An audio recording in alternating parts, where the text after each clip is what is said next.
What if your biggest competition is the version of yourself that can't stay focused for more than 10 minutes? Think about it. Have you ever opened your laptop to study or work, only to find yourself watching random videos, checking your phone, scrolling through social media, replying to messages, and somehow ending up an hour later wondering where all your time went? You weren't lazy. You genuinely wanted to get something done. But somewhere between your intention and your action, your attention was stolen. Now imagine another version of yourself.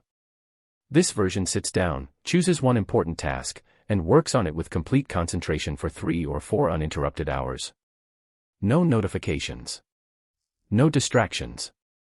No urge to check the phone. Just total focus. At the end of the session, they accomplish more than most people do in an entire day. Which version of yourself do you think will have a better career, build a successful business, master difficult skills faster, and create a life they are proud of? The truth is that the difference between ordinary and extraordinary people is rarely intelligence. More often, it's the ability to concentrate deeply in a world that profits from distraction. Every app on your phone, every notification, every endless scroll, and every algorithm has been carefully designed to compete for one thing: your attention. The longer they keep you distracted, the more money they make. That means every single day you're fighting a battle that most people don't even realize they're in. But here's the exciting part. If almost everyone is becoming more distracted, then learning to focus has become one of the rarest and most valuable skills on earth.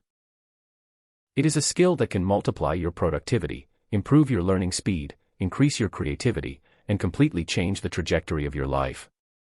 In this video, we're going to explore the timeless lessons from Deep Work by Cal Newport, a book that has transformed how entrepreneurs, students, writers, programmers, and top performers think about productivity.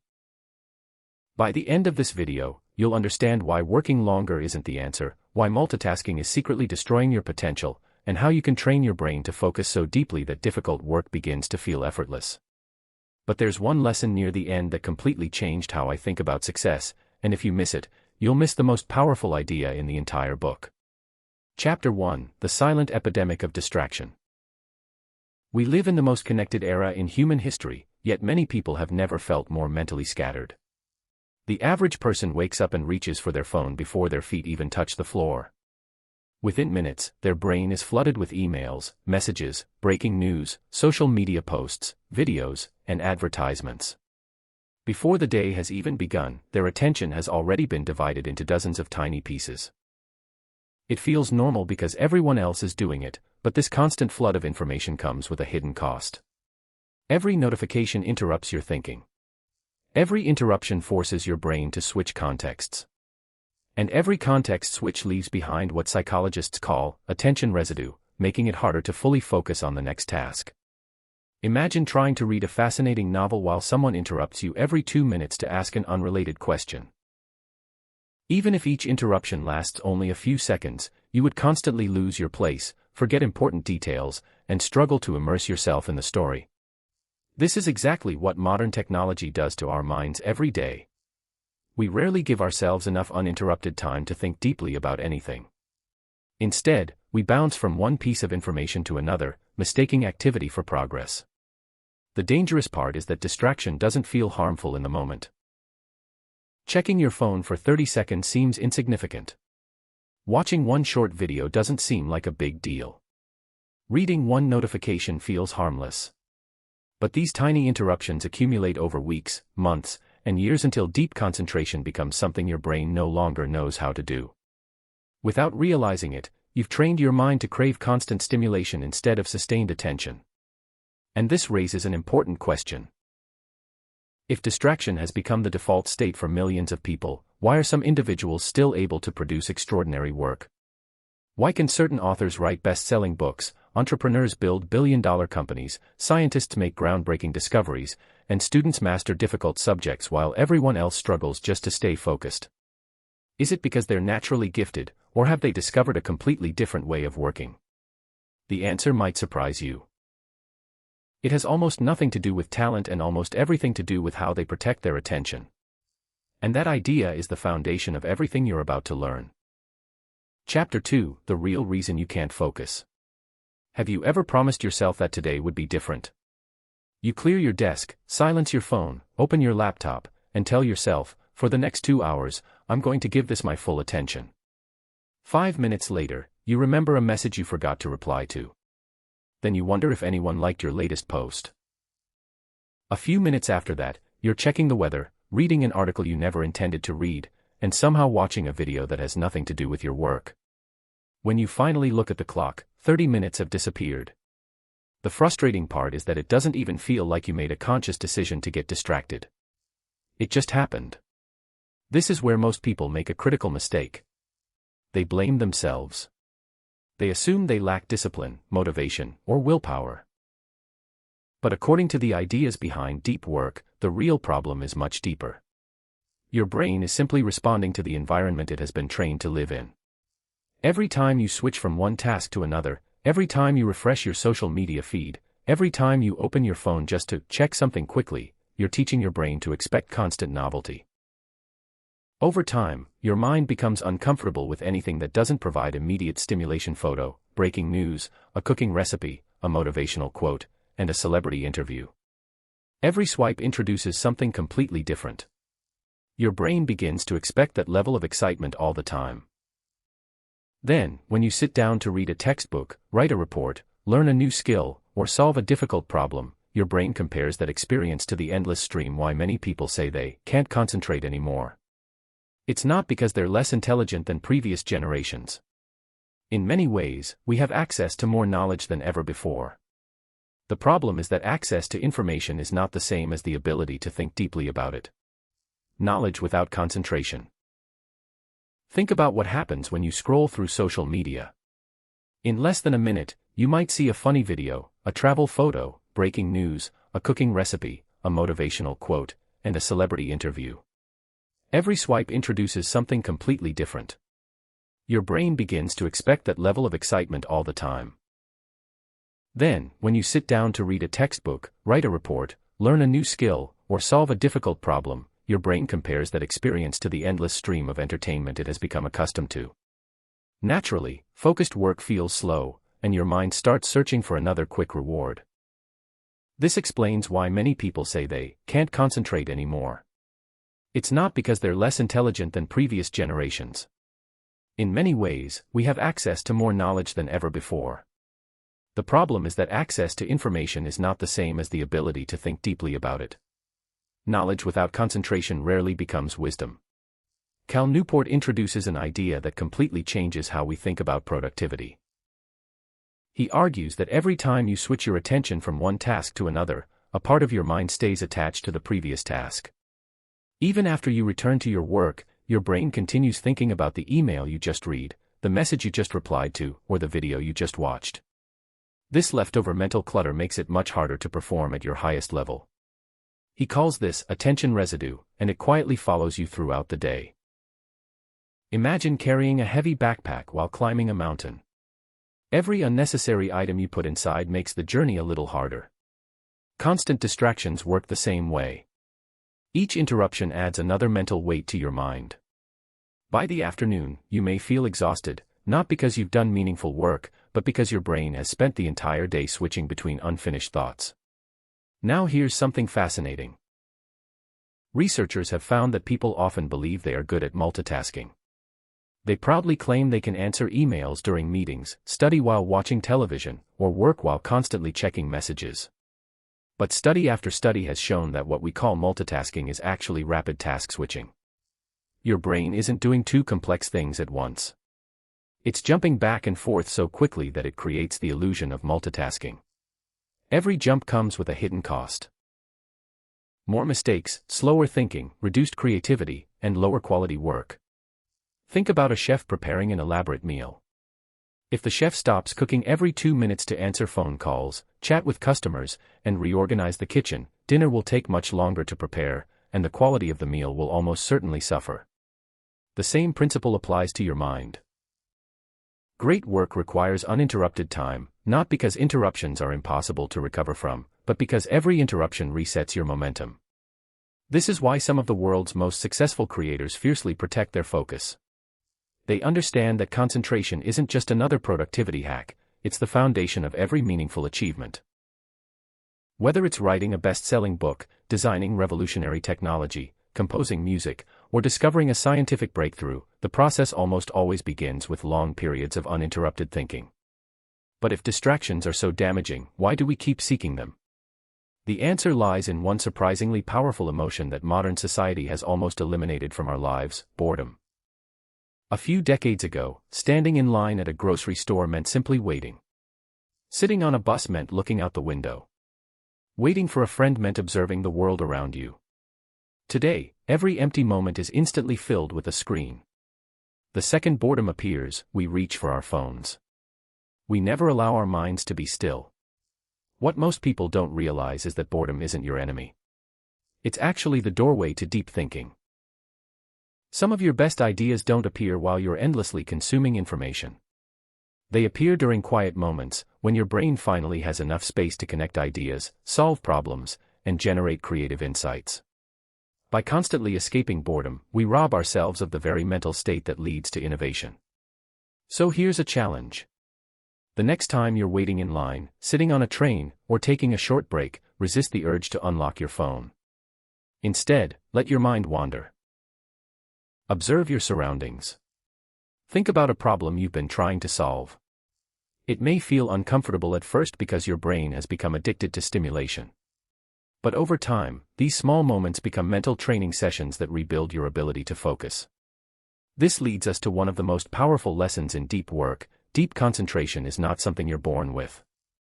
It is a skill, and like any skill, it can be trained. Just as muscles grow stronger through consistent exercise, your ability to focus grows stronger every time you resist distraction and return your attention to meaningful work. The good news is that you don't need to become a monk or move to a cabin in the woods. You simply need a system, a set of habits that gradually retrains your mind to value depth over distraction. And that's exactly what we're going to explore next. Chapter 3, Rule Number 1, Work Deep. Stop waiting for focus and start creating it. Here's a question that could completely change the way you think about productivity. When do you usually decide to do your most important work? For most people, the answer sounds something like this: I'll start after breakfast. Then breakfast turns into checking messages. I'll start after I reply to a few emails. Emails become phone calls. I'll start after lunch. Lunch becomes scrolling through social media. Before they know it, the day is almost over, and the most important task remains untouched. The problem isn't a lack of time. The problem is that most people treat focus like a feeling. They believe they'll begin working deeply when they feel motivated, inspired, or energized. But Cal Newport argues that the world's highest performers don't wait for the perfect mood. They create an environment where deep work becomes almost inevitable. Think about professional athletes. They don't wake up each morning and ask themselves whether they feel like training. They follow a routine. Writers don't wait for inspiration to magically appear before sitting at their desks. They write first, and inspiration often arrives later. Musicians don't become masters by practicing only when they feel excited. They improve because they practice consistently, even on ordinary days. Focus works exactly the same way. If you only work deeply when you feel like it, you'll spend most of your life waiting. But if you build rituals that make deep work automatic, your brain gradually learns that when certain conditions are present, it's time to concentrate. Imagine walking into a library. The moment you step inside, something changes. People are quiet. Phones are put away. Conversations disappear. Without anyone telling you what to do, your mind begins to settle. The environment itself encourages concentration. Now compare that to trying to study in a room where the television is playing, your phone keeps buzzing, and people constantly interrupt you. Which environment gives you a better chance of succeeding? The lesson is simple but powerful. Your environment shapes your behavior far more than your intentions. This is why many successful people create a dedicated space for deep work. It doesn't have to be a luxurious office overlooking a city skyline.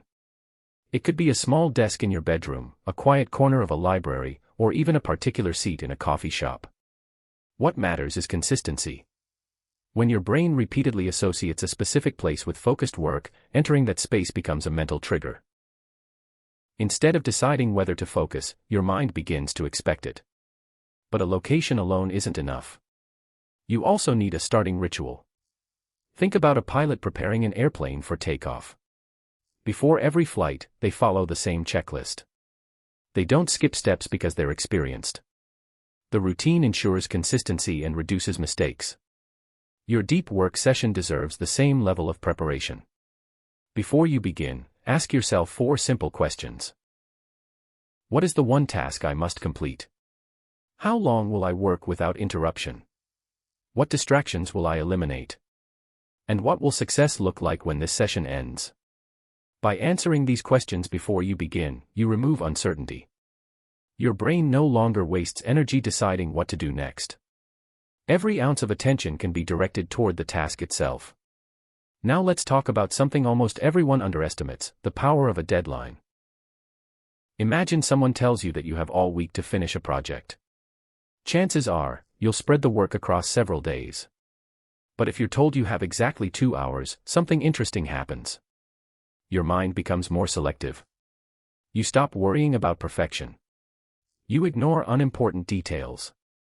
Your focus sharpens because time has become valuable. This is why deep work sessions should always have clear boundaries. Instead of saying, "I'll work on my project today," say, "From 8:00 to 10 o'clock this morning, I will work only on chapter 3 of my report." The first goal is vague.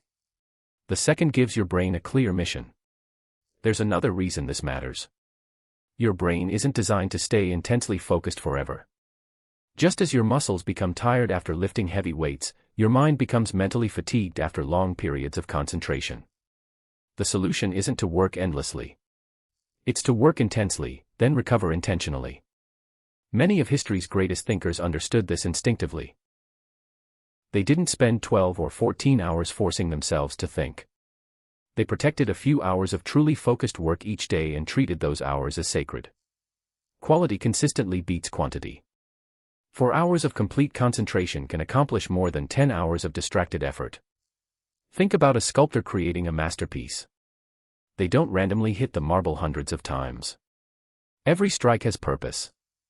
Every movement is deliberate. Likewise, productive people don't simply spend more time working. They spend more time working with intention. This idea challenges one of the biggest myths in modern culture, that being busy is the same as being productive. Have you ever reached the end of a day feeling exhausted, only to realize you accomplished very little? You answered dozens of emails, attended meetings, replied to messages, and checked countless notifications.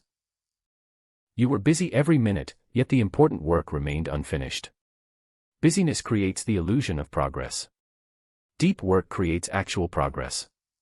The difference is enormous.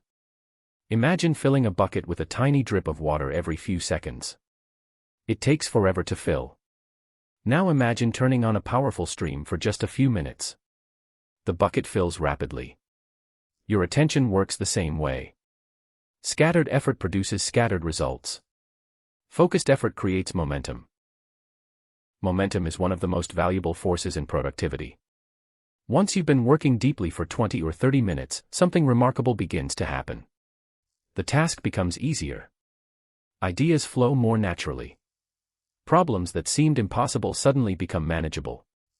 Psychologists often describe this state as flow, where you're so immersed in your work that you lose track of time. Ironically, most people quit just before they reach this state. They work for 10 minutes, feel uncomfortable, check their phone, and start over later. Because they never stay with the discomfort long enough, they never experience the rewards waiting on the other side. Here's a simple challenge. Tomorrow morning, choose one important task. Put your phone in another room. Close every unnecessary tab. Set a timer for 90 minutes. During that time, do nothing except the task you've chosen. If your mind wanders, gently bring it back. If you feel tempted to check your phone, resist for just a little longer. Don't judge yourself based on how easy it feels. Judge yourself based on whether you stayed with the process. You may be surprised by what happens. Not on the first day. Not even on the third. But after a few weeks, your ability to focus will begin to feel stronger. Tasks that once seemed overwhelming will become manageable. You'll produce higher quality work in less time. Most importantly, you'll begin to trust yourself again because you'll know that when you decide to focus, you actually can. But even with the perfect routine, there's still one obstacle capable of destroying everything you've built. It's sitting in your pocket. It's always within arm's reach. And it has mastered the art of stealing your attention without you even noticing. Chapter 4: The Attention Trap: How Your Phone Quietly Controls Your Life. Imagine this. You're sitting at your desk, completely focused. For the first time all day, you're making real progress. The ideas are flowing. The difficult problem you've been struggling with is finally starting to make sense. Then your phone vibrates. You don't even think about it. You pick it up. It's probably important, you tell yourself. You glance at the screen. It's just a notification. You reply in 10 seconds. Then you notice another message. A friend shared a funny video. You watch it. Then another recommendation appears. 5 minutes later, you're scrolling through content you never intended to see. When you finally return to your work, something feels different. The momentum is gone. The ideas aren't flowing anymore. You read the same sentence 3 times because your mind refuses to settle. What just happened? Most people believe they only lost 5 minutes. In reality, they lost much more. According to Cal Newport, every interruption leaves behind what he calls attention residue. Even after you return to your work, part of your mind remains attached to whatever distracted you. You're physically back at your desk, but mentally, you're still thinking about that message, that video, or the conversation you just had. Imagine trying to run a marathon while someone keeps asking you to stop every few hundred meters. Even if each stop lasts only a few seconds, you'll never find your rhythm. Your muscles cool down, your breathing changes, and every restart feels harder than the last. Deep work is exactly the same. Your greatest asset isn't just time. It's momentum. And momentum is incredibly fragile. One notification can destroy 30 minutes of mental progress. That's why the most productive people don't rely on self-control alone. They don't sit in front of endless distractions hoping they'll resist temptation. They remove temptation before it ever appears. Think about Odysseus from Greek mythology. As his ship approached the island of the Sirens, he knew their beautiful songs would tempt sailors to steer toward destruction. Instead of trusting his future self to resist, he prepared in advance. He ordered his crew to tie him tightly to the mast and instructed them not to untie him, no matter how much he begged. He didn't rely on willpower. He relied on systems. This is exactly what deep workers do. Instead of saying, "I'll try not to check my phone," they place it in another room. Instead of hoping they won't visit social media, they block distracting websites during work sessions. Instead of leaving notifications turned on, they disable almost all of them. They understand a simple truth. The easiest temptation to resist is the one you never see. Now, some people might be thinking, "But my phone is essential for work." That's a fair point. The goal isn't to eliminate technology. Technology is one of the greatest tools ever created. It allows us to learn new skills, connect with people across the globe, and build businesses from our homes. The problem begins when the tool starts controlling the user. Imagine owning a powerful sports car. It can take you anywhere you want to go. But if every time you start the engine, it randomly changes direction without your permission, it would no longer be serving you. You would be serving it. That's exactly what happens when your attention is controlled by algorithms instead of your own priorities. Every app has teams of designers and behavioral scientists working to answer one question: how can we keep people engaged for just a little longer? Infinite scrolling. Autoplay. Personalized recommendations. Streaks. Likes. Notifications. They're not accidents. They're carefully designed features that encourage you to stay. And the longer you stay, the more valuable your attention becomes. Think about the last time you opened a social media app just to check one notification. Did you leave after 30 seconds? Or did you end up scrolling for much longer than you planned? That's not because you're weak. It's because these platforms are incredibly good at capturing attention. Cal Newport suggests asking a question that most people never ask. Instead of asking, "Is this technology useful?" Ask, does this technology significantly support the things that matter most in my life? That's a completely different question. Because almost every app provides some benefit. But not every benefit is worth the cost. Suppose an app saves you 5 minutes every day but steals an hour of your attention. Is it really making your life better? Probably not. The truly productive people don't adopt every new technology simply because it's popular. They evaluate each tool based on whether it helps them achieve their biggest goals. This mindset is incredibly powerful. Imagine your attention as a bank account. Every notification is a small withdrawal. Every unnecessary meeting is another withdrawal. Every hour of mindless scrolling is another withdrawal. Eventually, when it's time to work on something meaningful, you discover there's almost nothing left in your account. But here's the good news. Attention can be rebuilt. Every time you choose not to check your phone. Every time you finish one task before starting another. Every time you sit with boredom instead of escaping it. You're making a deposit. Little by little, your ability to concentrate grows stronger. At first, it won't feel comfortable. In fact, it may feel surprisingly difficult. You might find yourself reaching for your phone without even realizing it. That's because habits don't disappear overnight. Imagine trying to stop eating sugar after years of consuming sweets every day. Your cravings don't vanish immediately. But if you remain consistent, your brain gradually adapts. The same thing happens with attention.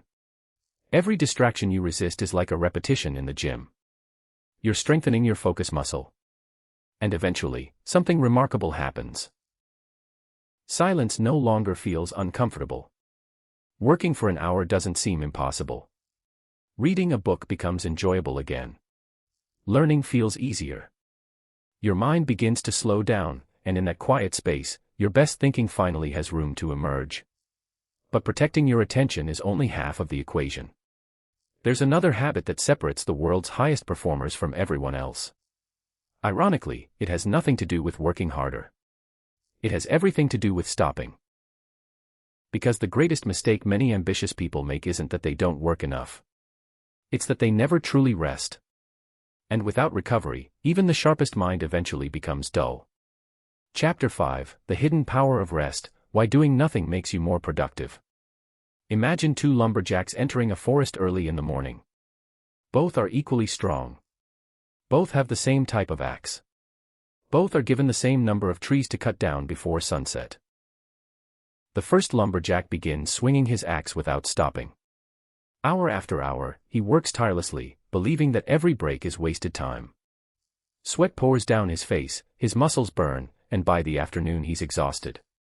Yet with every swing, the axe becomes a little duller, making each tree harder to cut than the last. The second lumberjack does something that seems completely irrational. Every hour, he stops for a few minutes. He sits quietly, drinks some water, and sharpens his axe. To anyone watching, it might look as though he's wasting valuable time. But when the day ends, he has cut down far more trees than the first lumberjack. The difference wasn't effort. It was recovery. Most people approach their minds like the first lumberjack. They believe success comes from pushing harder, working longer, sleeping less, and staying constantly busy. They wear exhaustion like a badge of honor. If they're tired, they assume they're being productive. But the human brain doesn't work like a machine. It's more like a muscle. A muscle grows stronger not while it's lifting weights, but while it's recovering afterward. The workout creates the challenge, but recovery creates the growth. Your brain follows the same pattern. Deep work demands an enormous amount of mental energy. Every time you solve a difficult problem, write a complex report, learn a new concept, or make an important decision, you're consuming cognitive resources. Those resources are limited. If you never allow them to recover, the quality of your thinking gradually declines. This explains something almost everyone has experienced. Have you ever spent hours trying to solve a problem without making any progress? You read the same page repeatedly. You stare at the screen hoping inspiration will arrive. The harder you force yourself to think, the more frustrated you become. Then something strange happens. You decide to take a walk. You make a cup of tea. You take a shower. Or you go to sleep. Suddenly, the answer appears almost effortlessly. It feels like magic. But it isn't. While you stepped away from the problem, your brain didn't stop working. In the background, it continued organizing information, connecting ideas, and searching for patterns. Neuroscientists often refer to this as the brain's default mode, a state in which important mental processing continues even when you're not consciously focused on the task. That's why so many great ideas appear during moments of rest rather than moments of intense effort. Some people get their best ideas while walking. Others while exercising. Some during long drives. Some in the shower. The common factor isn't the location.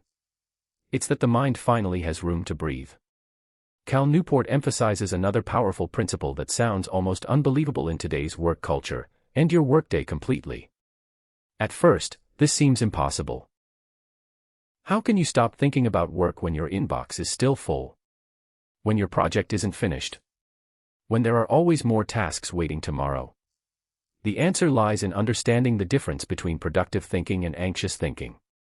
When work follows you everywhere, during dinner, while watching television, before falling asleep, or during conversations with your family, your brain never fully recovers. You're physically resting, but mentally you're still working.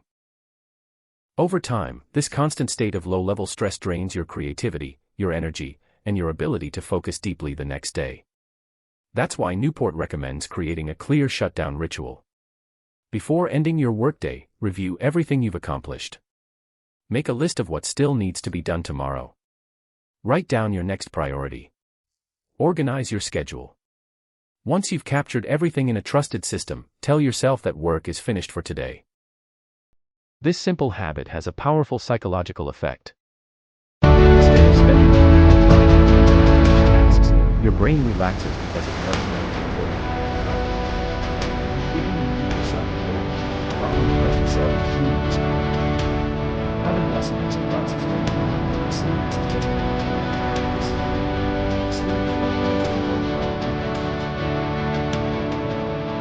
that the brain strengthens memories, removes unnecessary information, and reinforces the neural pathways connected to the skills you've been practicing during the day.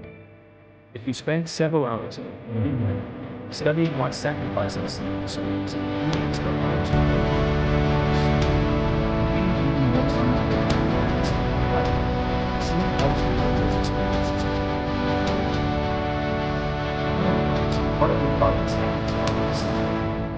Think about that for a moment. You're improving even when you're doing nothing. That's why sacrificing sleep to squeeze in a few extra hours of work often backfires. You gain a little more time today but lose mental sharpness tomorrow. The highest performers understand that rest isn't the opposite of productivity. It's part of productivity. Consider elite athletes preparing for the Olympics. They don't train at maximum intensity 24 hours a day. Their coaches carefully balance intense practice with proper nutrition, sleep, stretching, and recovery. Without recovery, injuries become inevitable. Mental burnout works the same way. If you ignore your brain's need for recovery, you'll eventually lose the very ability you're trying to strengthen: your focus. There's another reason downtime matters. When your calendar is filled every minute of every day, your life becomes reactive. You're constantly responding to emails, messages, deadlines, and requests from other people. But during quiet moments, something different happens. You begin asking bigger questions. Am I working on the right goals? Is this project actually meaningful? What kind of person am I becoming? These questions rarely appear during moments of chaos. They emerge during moments of stillness. And sometimes, the answers to those questions are more valuable than weeks of busy work. Here's a challenge for you. For the next 7 days, choose a specific time to end your work completely. It could be 6 in the evening. Maybe 7. Whatever fits your life. When that time arrives, review your tasks, plan tomorrow, and consciously allow yourself to disconnect. Resist the temptation to just check one more email. Don't reopen your laptop. Don't continue thinking about unfinished work. Instead, spend time reading, exercising, talking with family, pursuing a hobby, or simply enjoying silence. At first, it may feel uncomfortable. You may even feel guilty. But after a few days, you'll notice something remarkable. You'll wake up with more energy. Your mind will feel clearer. Your focus will become stronger. And the hours you spend working will become dramatically more effective. Because true productivity isn't measured by how many hours you stay busy. It's measured by the value you create during the hours that matter most. But even after mastering deep work, protecting your attention, and embracing recovery, one final obstacle remains. It's the obstacle of finding disclosed to it. It's the change required action. Chapter 6. Compound Effect. 1 hour. Imagine 2 minutes, starting right. Both have similar intelligence. Both do successfully. They need access to the same books, same responsibilities. First person spends just 1 hour and 30 minutes. Learn a new skill, write, create, or solve meaningful problems. They protect that hour as if it were the most valuable appointment of that day. Second person also works. But their attention is constantly divided. They answer messages while studying. They check notifications every few minutes. They scroll through social media between tasks. They switch from one thing to another until the hour is gone. After 1 day, the difference between them is almost invisible. After 1 week, it still doesn't seem significant. Even after a month, both lives appear almost identical. But fast forward 5 years. One person has written a book, mastered valuable skills, earned promotions, built confidence, and developed expertise that makes them impossible to ignore. The other is still wondering why they never seem to have enough time. This is the power of consistency. Success rarely arrives in dramatic moments. It grows quietly through small actions repeated over and over again. Most people overestimate what they can accomplish in a single day but underestimate what they can accomplish in 5 years. We live in a world obsessed with quick results.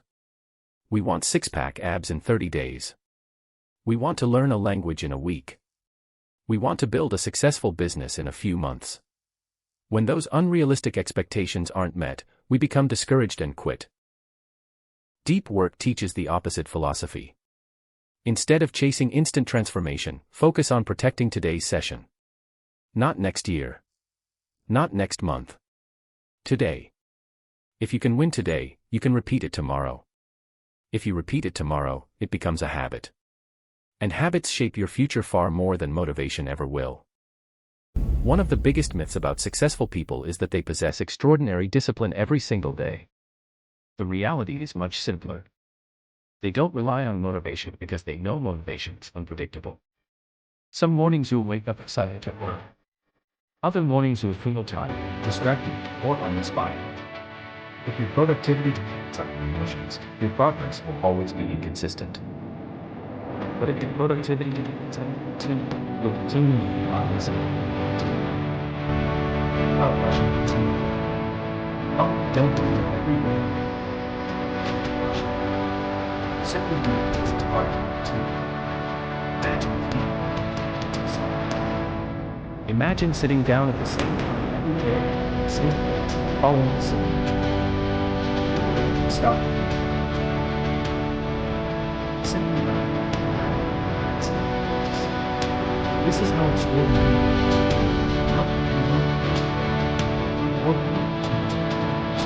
consistency. Another lesson from deep work is that saying yes to everything often means saying no to your most important goals. Every meeting, every unnecessary, every unnecessary decision, every milestone, every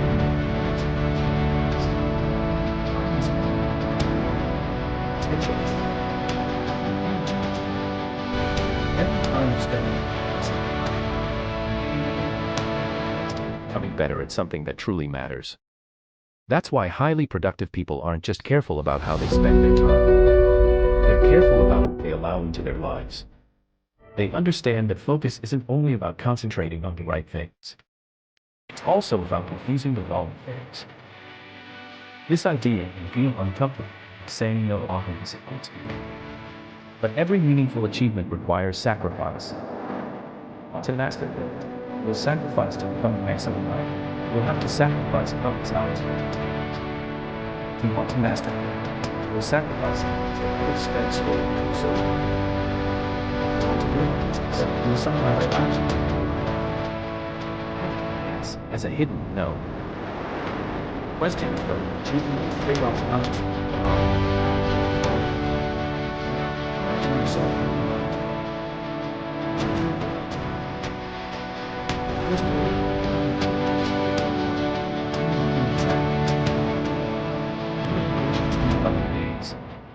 Hours disappear into endless scrolling. Important work keeps getting postponed because you're waiting for the perfect moment to begin. Then imagine the same. Every day.